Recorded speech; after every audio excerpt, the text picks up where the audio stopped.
A computer is an educational device.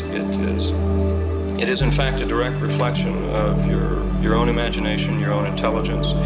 And once you are given the freedom in which to create things and to see the immediate response on the screen, then it becomes a very enjoyable experience. You go on to involve yourself in many other things. It seems to be a very fantastic and hypnotic field.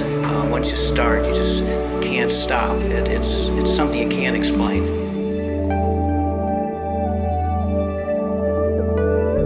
To the question of what is all this microcomputer and computer business going to do to our society?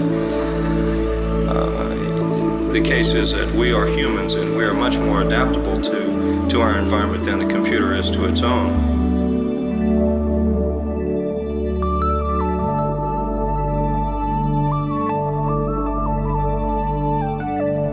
If you look at society as simply the collective contribution of millions of human beings who carry in themselves certain power and influence and emotion, and every time you turn the switch off of one of those persons, you've dampened the glow.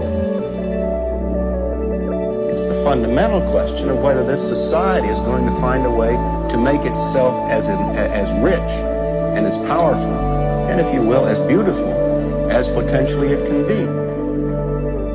Well, like adventures, you gotta meet people and all this. It's sort of like an adventure, big adventure.